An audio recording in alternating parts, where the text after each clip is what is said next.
Hi, this is Professor Hazard again, and this is the second video that prepares you to do your final valuation, pro forma valuation for Lily for the final exam in this class.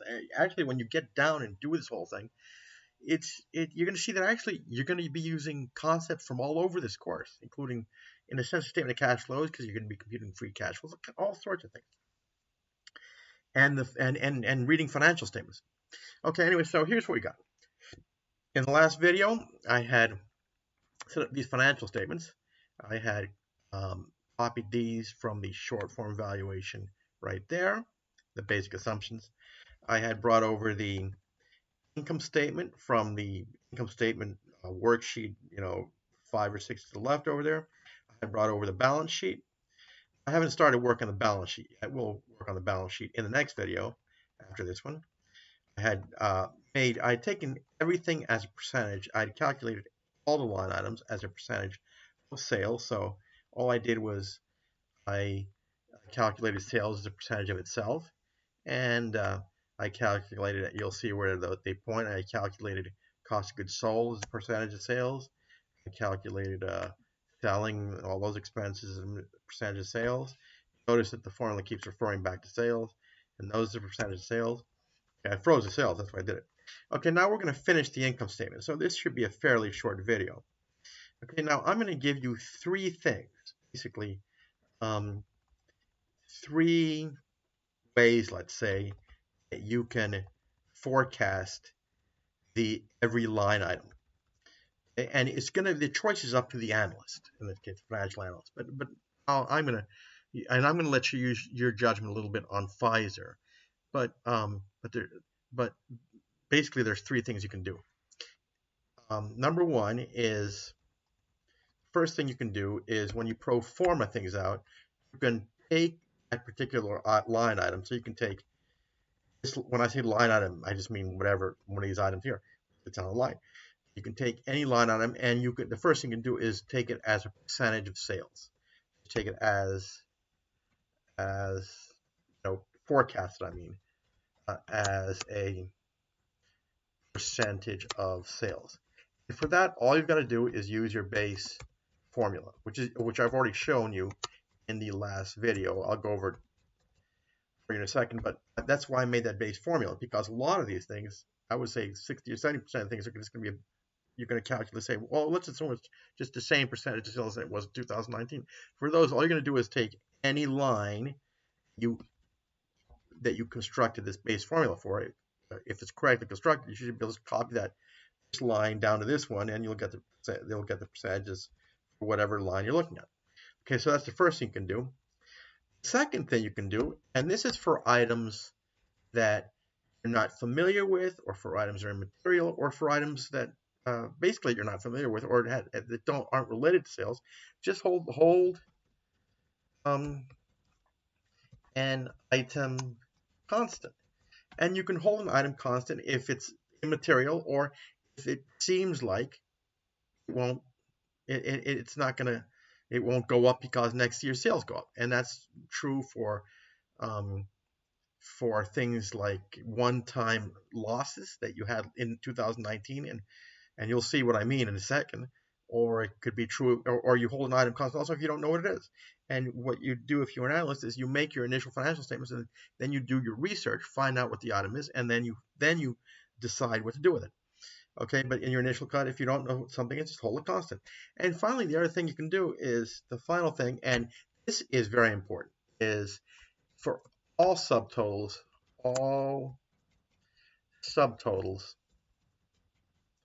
must, and this is what I'm going to be grading on. This is one of the biggest things I have to grade on. All subtotals must be calculated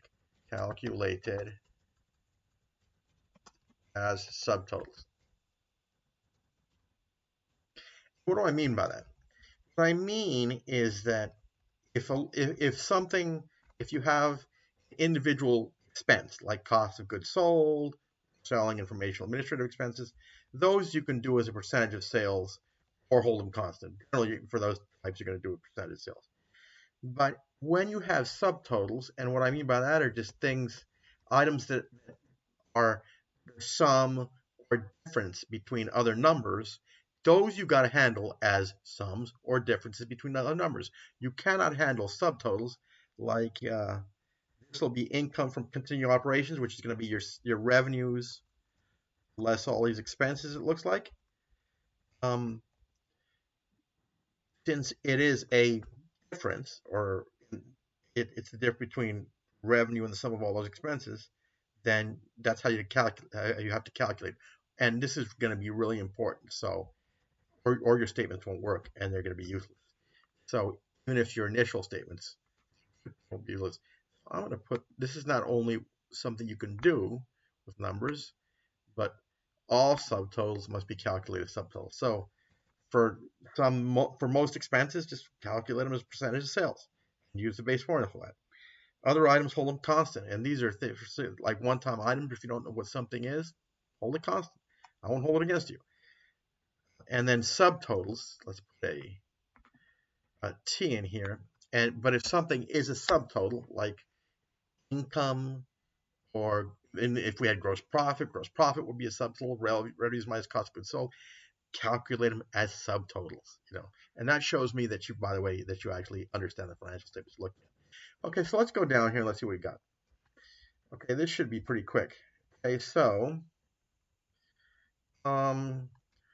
we have revenues, and there's no gross profit. For some reason or other, pharmaceutical companies don't like having a gross profit line, so we'll leave it out because I know that Lilly doesn't either.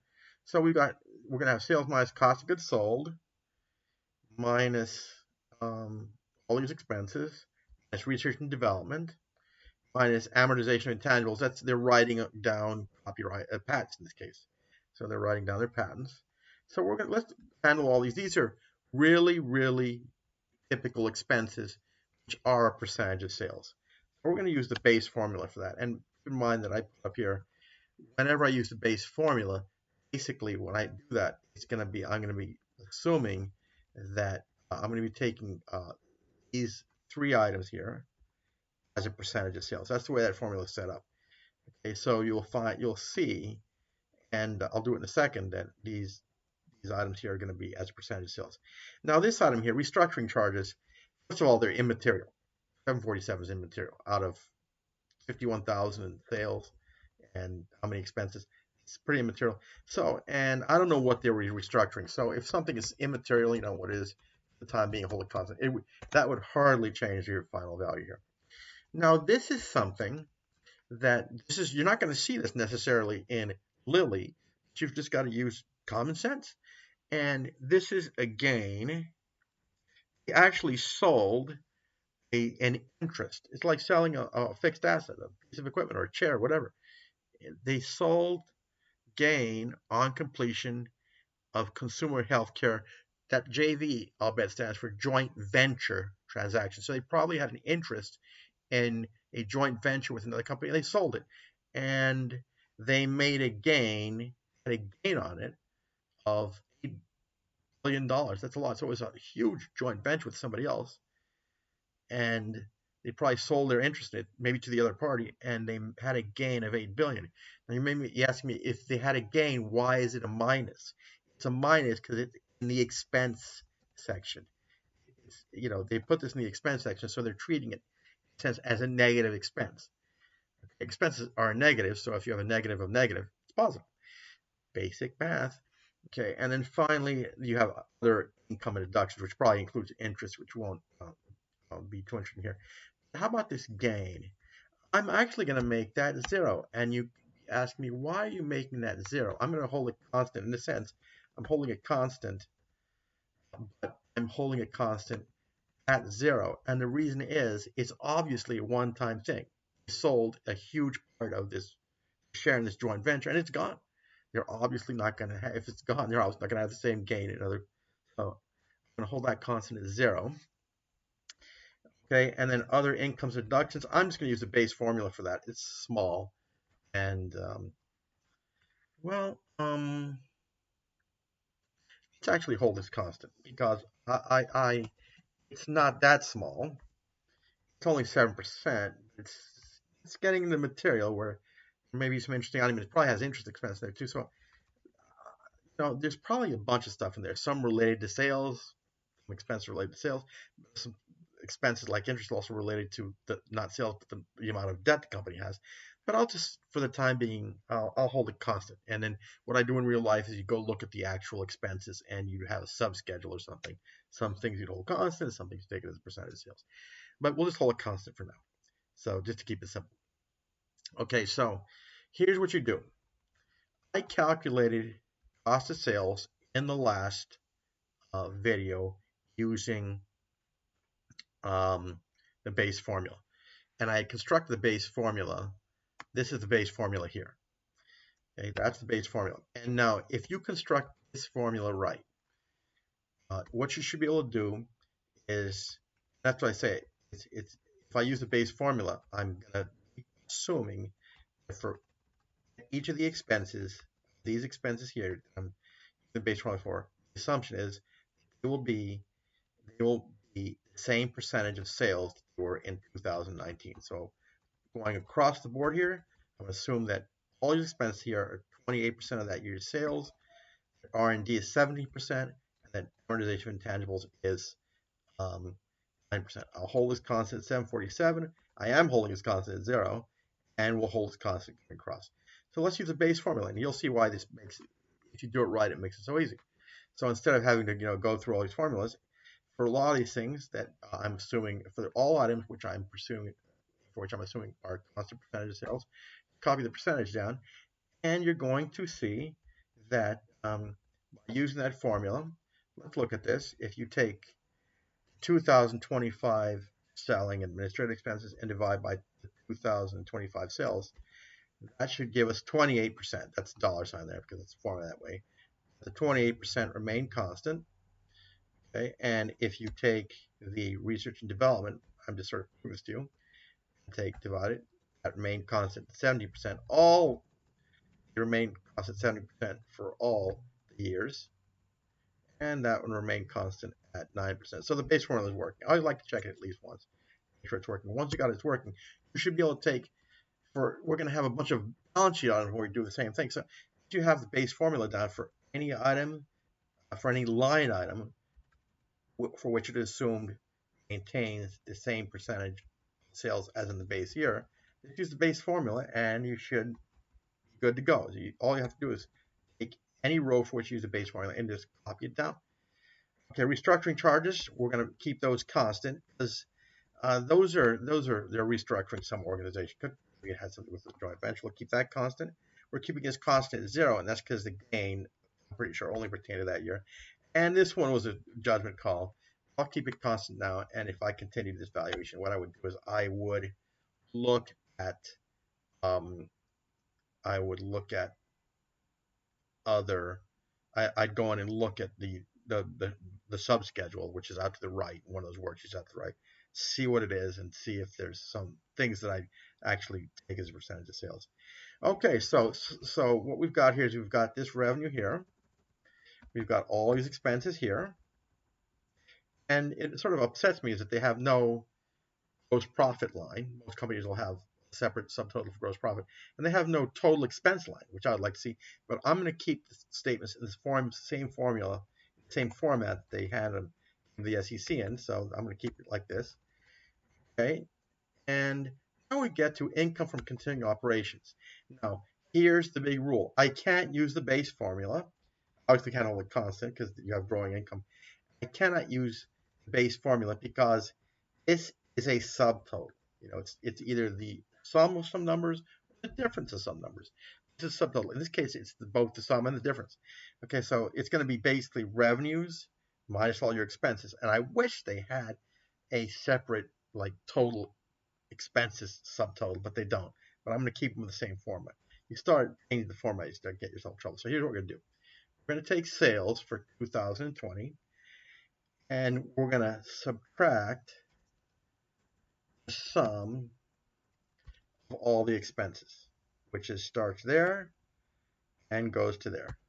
So that's going to give us 10,111,008. And now this should go up. It's going up. It's not going to go up exactly at 3.7% because the minute we start holding things, if we had kept if we used the base formula for everything here, we've gone up at 3.7%.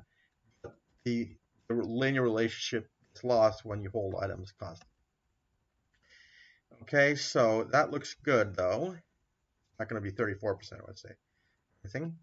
Okay, so those look good. They're not going to grow at exactly 3.7% because you held some items constant. It seems to me it may grow.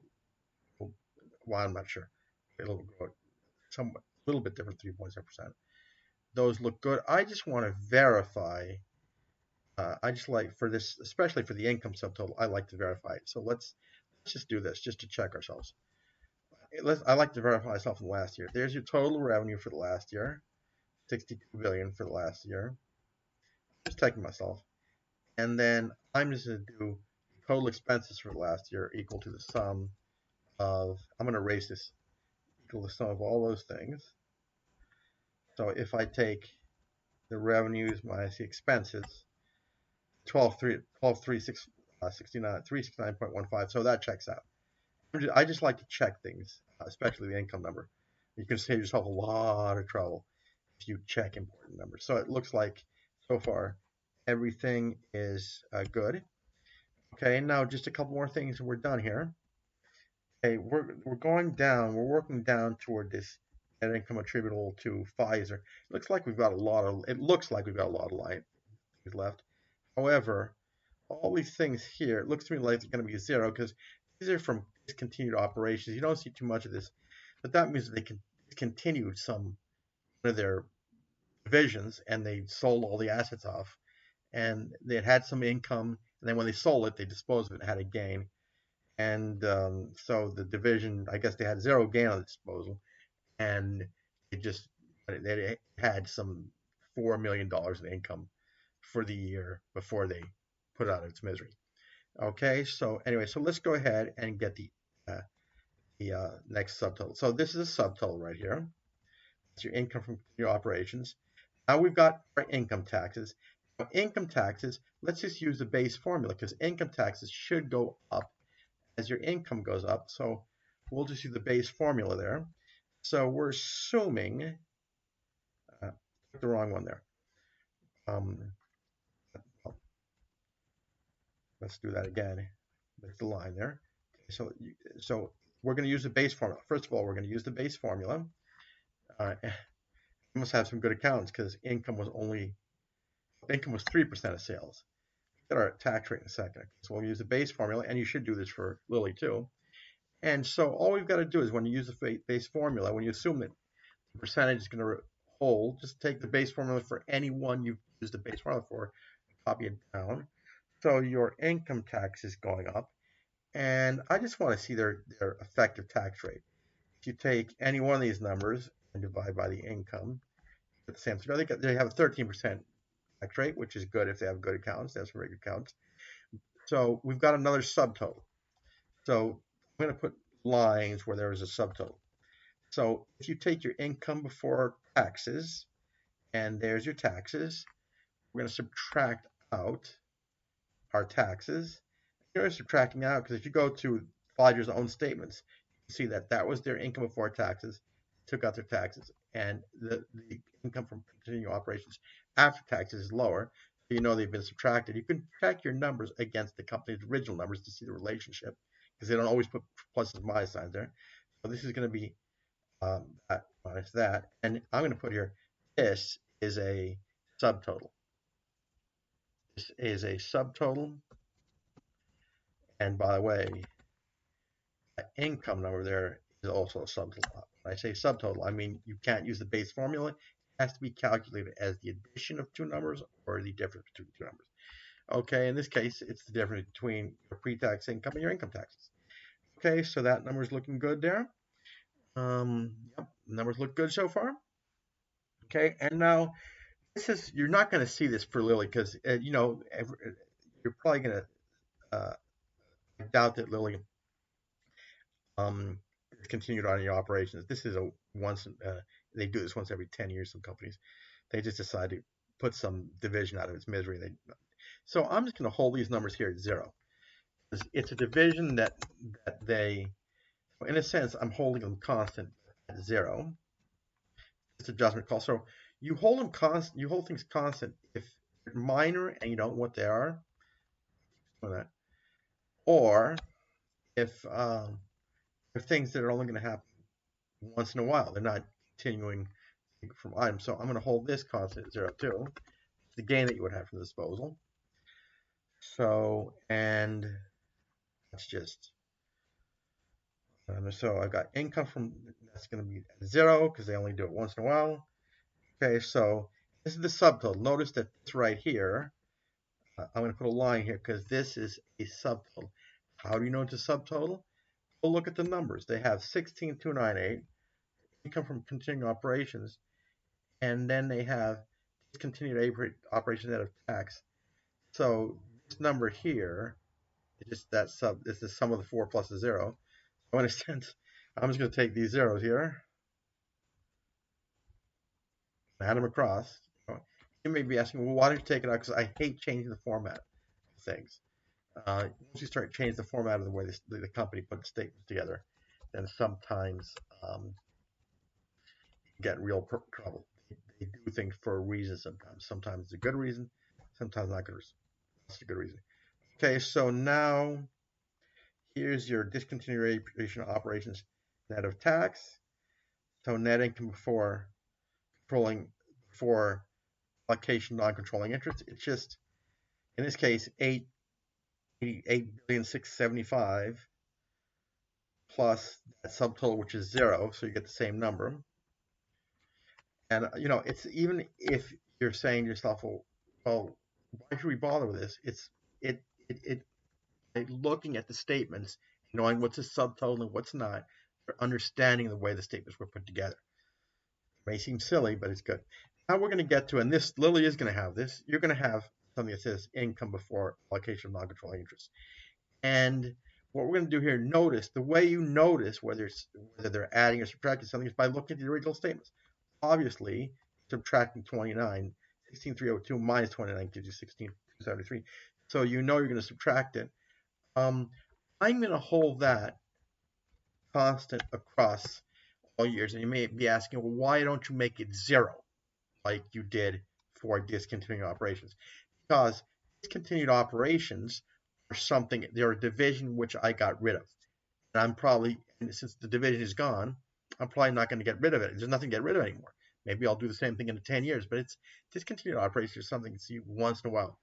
Whereas this number here, you're going to see every year because Lily is probably going to continue owning those companies for a long time. So if it bought a stock in a company and it owns 99% of the stock and somebody else owns 1% and that 29 belongs to 1% shareholders, that belongs to them. So it's always subtracted out because it doesn't belong to you. It's the part of your companies you own, part of the net income, to the stock that goes to stockholders that own a small non-controlling interest. You own the controlling interest, which is whatever you own with 51% plus, and the other people are non-controlling interest shareholders. We call them. Okay, but we know it's a minus, and we know that this is a subtotal. So we're always going to subtract out income on non-controlling interest. So we're going to take that minus that. We're going to give you 86.46.7 there so far. Of course, I have a sheet. I'm looking at them, my numbers, and I'm getting the exact same numbers. So this I'm going to hold constant. And you may be asking, well, why don't you increase it or use a percentage of sales? First of all, look how small it is. It's immaterial. You should have it in there to inform your own shareholders that a small part of your income, a small part of the income of companies which you own, the majority interest shares, a small part of that belongs to somebody else because somebody owns a minority or non-controlling shares. Okay, and this is a subtotal. Subtotal. Okay, that's good. And then the final thing, we're going to compute the earnings per share. Now, the only number that you should compute earnings per share for is the basic earnings per share. So you'll see, I brought all these all the diluted earnings per share numbers over just so that I maintain the original format. I like to maintain, at least in the original cut, the original financial statement format. I'm not going to do anything with it. It'll just be blank columns there. But I do, and I'm just going to compute the basic earnings per share. Diluted earnings per share is something that's way beyond the scope of this course. But I'm going to leave those numbers there because just to maintain the formatting. And if I were to go further, I'd look into it. But for our purposes, we're just going to use basic earnings per share. Okay, so what we're going to have to do, the way you compute earnings per share is we're going to take the weighted average basic shares, and we're going to assume they remain constant. No issuances of shares, no buybacks. And all we've got to do is to get our basic earnings per share calculation, and this is what the analysts do. Remember we went over the analyst estimates. This is basically what they're doing. They may build pro forma statements, and then they estimate earnings per share. So, of course, the pro forma is a lot fancier than this, but the idea. We're going to take their forecasted income for 2020 here and divide by the number of shares, which is 5569. So the forecasted earnings per share are $1.55. Now that seems kind of strange that, at least at first blush, let's say, it seems kind of strange that the earnings per share went down in this case. But they did go down, and the reason they went down is because we had a huge gain up here in 2019. We didn't have these other years, so they'll start going up again. But of this $2.92, $8 billion is a one-time item, so we hadn't really looked at this. So in a sense, Pfizer's earnings per share were inflated for that 1 year. So they do go up. They are going up 4% more or less. The $2.92 included that one-time $8 billion gain, which you're not going to have every year from operations. So in a sense, when we looked at the ratios, this is why you look at these financials. Like when we looked at ratios, we were looking at a number that was inflated, or for earnings per share. So this is probably more realistic expectations of earnings per share. And anyway, so I'm going to stop here, but this is the end of your income statement. And then you're going to have, in the next video, I'll do the balance sheet, which is going to be a real nice adventure. Look at that. It looks like that's really long, the balance sheet. However, we're going to use the base formula for about 80% of these things and hold about another 10% constant. So it's not going to be that bad. So all we're going to have to do is, once we get the percentages, keep copying the base formula down for most of those items. Anyway, so next video we'll do the balance sheet, but I do want to emphasize that when you start looking at financial statements and you see that the earnings per share went down, look for the cause, and there's the cause right there. A huge gain, which will not be in earnings in future years. So that's why you do this, because not only to forecast and get an idea of the stock price that we're going to get, but also to get an idea of what their real operating earnings per share are. And it was lower. It's really lower than it looked in 2019 because of that. Anyway, I'll put these up and put this video up, and then we will continue from there.